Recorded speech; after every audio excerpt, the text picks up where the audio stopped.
तुम अब तक आए क्यों नहीं? ट्रैफिक में फंसा हूँ और 2 घंटे लगेंगे। पापा से कहो अपने दामाद का इंतजार करें। ओके। बस पहुंच रहा हूँ। हेलो। शौक लगा क्या सुबलक्ष्मी जी? इरिटेट मत करो बनी जी।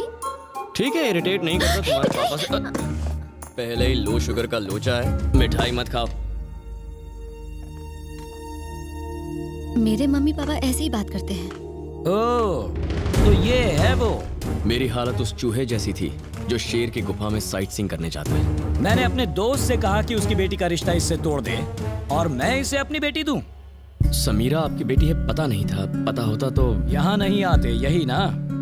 बनी बहुत अच्छा लड़का है पापा। पिता का कर्ज उतारने के लिए इसने सारी प्रॉपर्टी बेच दी। ऐसी बेवकूफी से इम्प्रेस होने की कोई जरूरत नहीं। मैं ही नहीं, पल्लवी भी इससे शादी करना चाहती थी। मैंने नहीं सोचा था कि ये जनरेशन इतनी नासमझ होगी। इंसान पैसा कमाने के लिए ही बना है। महंगी गाड़ी खरीदनी चाहिए, ऐशो आराम की चीजें होनी चाहिए, रहने के लिए ऐसा बड़ा सा एक घर होना चाहिए, और बात करने के लिए ऐसी दीवारें भी होनी चाहिए।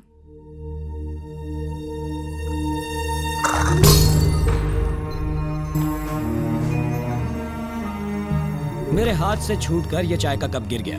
अपनी माँ से कहो कि इसे साफ कर दे।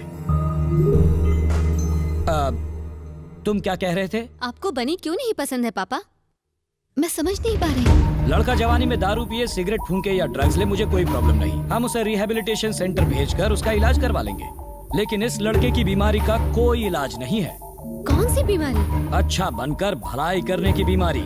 ऐसे लोग अपना सब कुछ दान करके जिंदगी भर फकीरों की तरह रहते हैं। समीरा वैसे ही बहुत प्रॉब्लम्स है। तुम्हारे पापा से बहस नहीं करना चाहता। तुम मुझे चाहती हो तो मेरे साथ चलो, मैं तुम्हें इसी वक्त अपने साथ ले जाऊंगा। शाबाश। तुम्हारे पिता के मरने के बाद भी कोई उनके बारे में कुछ नहीं कह सकता, और तुम मेरे सामने ही मेरी बेटी को ले जाने की बात कर रहे हो। क्या यही है तुम्हारी वैल्यूज? तुम सिर्फ ढोंग करते हो। तुम शायद नहीं जानते, तुम्हारा बाप एक बहुत बड़ा चीटर था। उस वक्त अगर हाथ में चाकू होता तो इसका खून करके शमशान पहुंचा देता और खुद जेल की सलाखों के पीछे होता। मेरा बाप नहीं, मेरे पिता का ही है। अगली बार उनका नाम लेने से पहले 2 बार सोचिएगा। आजकल तो मैं उनका नाम दिन में कई बार लेता हूँ बेटा, ये सोच कर के कैसे उन्होंने मुझे टोपी पहनाई। वो मदद करना जानते थे, किसी को फंसाना नहीं।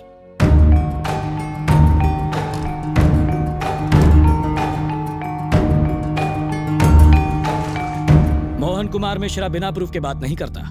ये प्रॉपर्टी तुम्हारे पिता ने ही मुझे बेची थी। तब इसकी कीमत 10 करोड़ थी, आज 30 करोड़ है। लेकिन इससे जुड़े बाकी सारे पेपर्स देवराज नाम के एक आदमी के पास है, जिसने वहाँ अपना बोर्ड लगाकर उस जमीन पर कब्जा कर लिया है। जब तक मैं तुम्हारे पिता से इस बारे में बात करने पहुंचता, वो इस दुनिया से चले गए। तुम इन पेपर्स को रखकर मुझे मेरे पैसे लौटा दोगे, ये सोचकर मैं तुम्हारे घर आया था।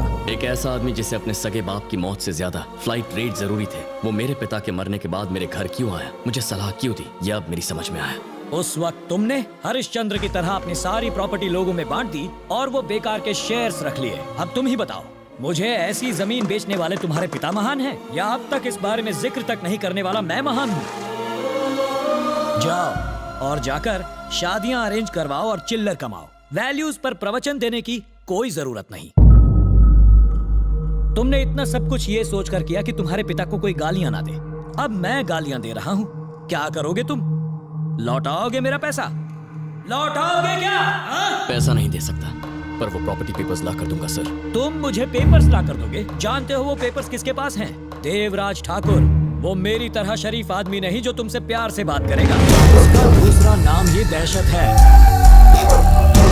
आसपास के 21 गांवों में उसी का राज चलता है।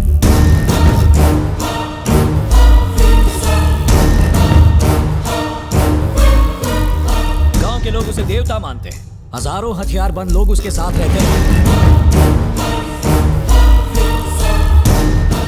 देवराज ठाकुर इंसान के रूप में एक जल्लाद है। जैसे बात करने के लिए लोगों की जबान चलती है, वैसे बात मनवाने के लिए चलता है उसका खंजर। उसकी इजाजत के बिना एक मक्खी तक उसके घर से निकल नहीं सकती। तो वहां से 30 करोड़ की प्रॉपर्टी के पेपर्स कैसे निकालोगे? भले ही रावण के 10 सर थे, उसके साम्राज्य की राक्षस रक्षा करते थे। अशोक वाटिका कहाँ थी किसी को नहीं पता था, लेकिन वहां पहुंचने के लिए भगवान राम ने रास्ता ढूंढ ही लिया। मैं वो पेपर्स लेकर आऊंगा। आज से ठीक 4 हफ्ते बाद उस लैंड का मुआयना करने बैंक ऑफिसर्स आएंगे। तब तक पेपर्स ला पाओगे? हाँ, ले आऊंगा। ठीक 4 हफ्ते बाद। 1 महीना। आज 21 तारीख है। अगले महीने की 20 तारीख तक। अभी दोपहर के 12 बजे। अगले महीने की 20 तारीख को पेपर्स ठीक 12 बजे आपके हाथों में होंगे। अगर तुम पेपर्स ले आए तो वादा करता हूं तुम्हें अपना दामाद बनाऊंगा। मेरे पापा की तस्वीर पर हार चढ़ाना पड़ेगा और सॉरी कहना पड़ेगा।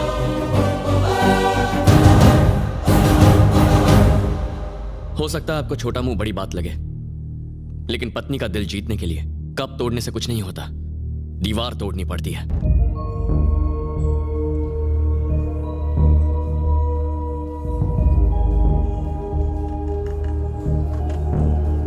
तेरे पिता ने नुकसान उठा के वो जमीन बेची, मोहन कुमार ने अपनी मर्जी से खरीदी।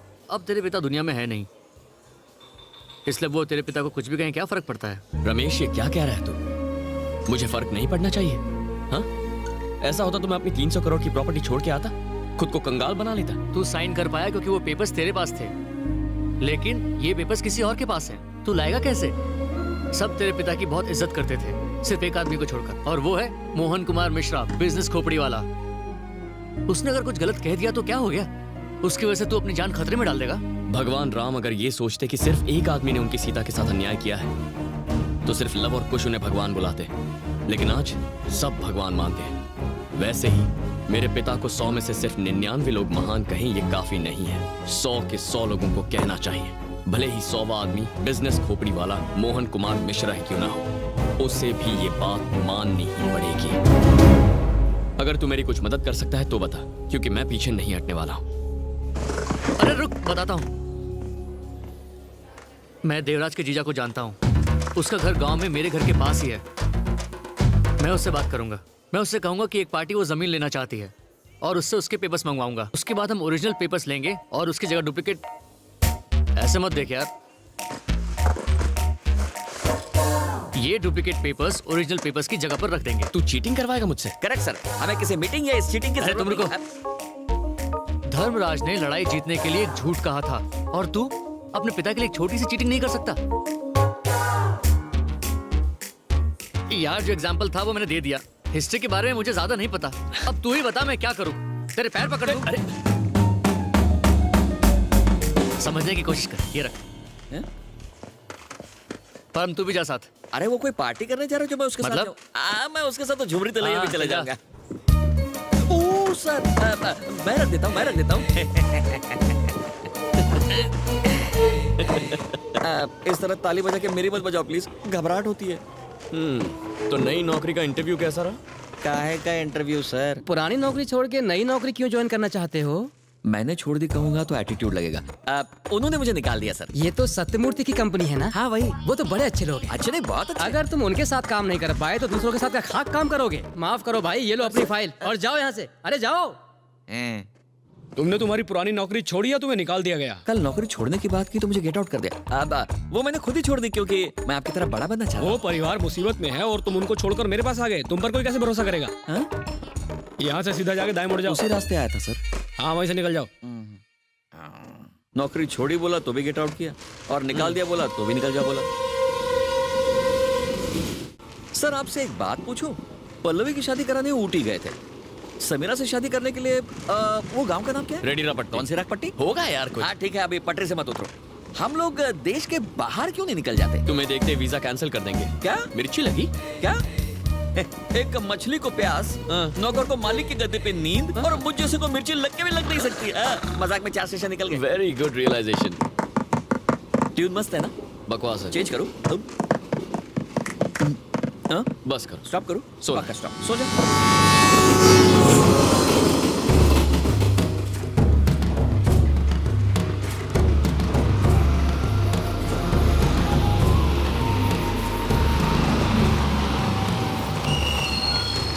रेडी रपटी आ गया, उतरो उतरो।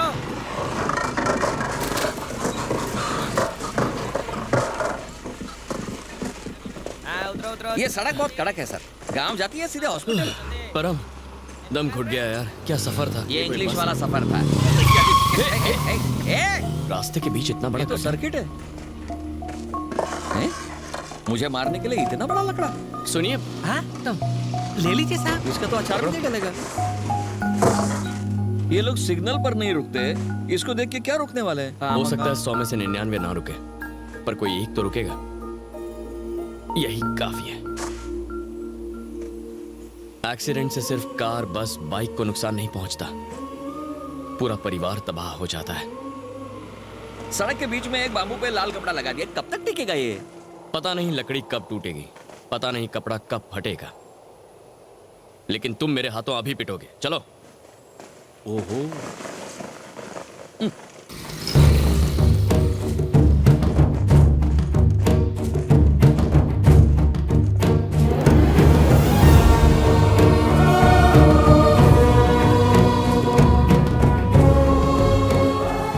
दोनों घर तो दिखने में बिल्कुल सेम है। देवराज का घर कौन सा है और उसके जीजा का कौन सा? उस दिन तेरे दोस्त ने कहा कि देवराज के जीजा के घर का नंबर 6 है। ये रहा नंबर 6। चल। सर, उस दिन जब हम शादी में जा रहे थे, आपके दोस्त ने दुल्हन का नाम नहीं बताया था, तो उसने आपको धोखा दिया। उसे आपका गांव में आना पसंद नहीं था, इसीलिए मुझे लगता है सब उल्टा है। उसके घर का नंबर 9 है, 6 नहीं। आर यू श्योर परम? ये देखो।